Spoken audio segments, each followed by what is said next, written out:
Mom and God. I like this poem very much. This is a poem about the struggle of nurture and nature. Also, the speaker is full of confusion and complaints about the world the adults describe for him. God is a child's excuse, maybe, but it is also Silverstein's question. This is, of course, not an argument of religion, but too many confusing things make children to doubt about the rules they receive. Maybe in daily life, parents teach children to pray to God to achieve something they want, but sometimes they feel disappointed just because mom's injunctions are contradictory to God's creation or children's prayers to God. Especially the last line is a question of most people. According to MacDonald, Silverstein's ultimate comment on manners versus nature appears in the poem Mom and God, in which he contrasts human law with divine purpose. What seems natural to children, eating, picking the nose, going gloveless, having dirt, God created fingers, playing in puddles and the rain, making odd noises, even with trash can lids, which Silverstein's narrator insists that they are God's given for exactly that purpose. Or offend Ma.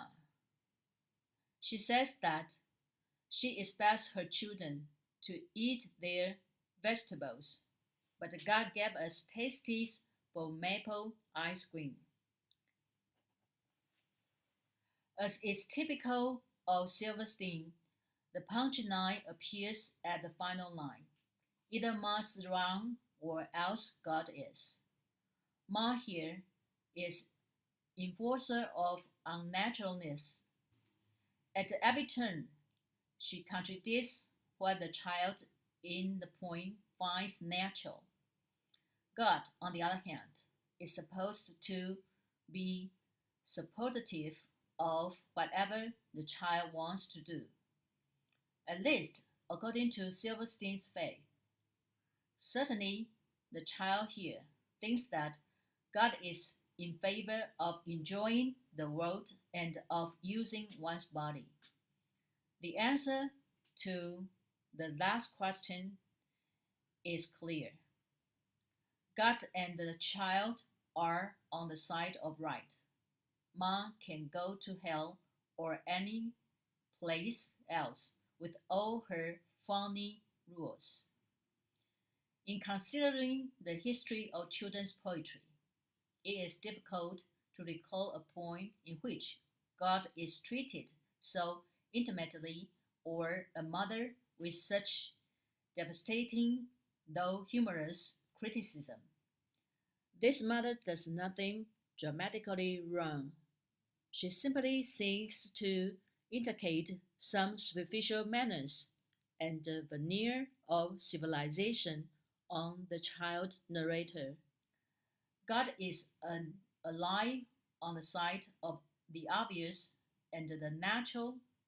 Use your fingers to eat and try for all the ice cream you can get.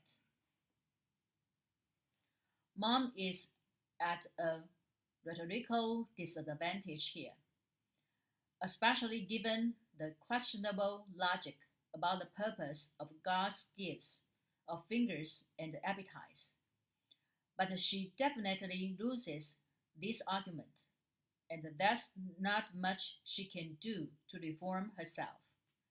In this point, eating is an act of defiance of mom and all the rules she represents.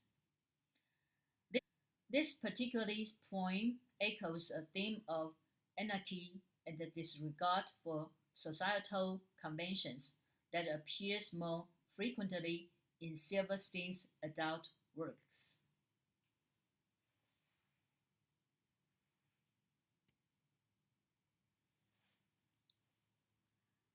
This illustration is also out of my imagination.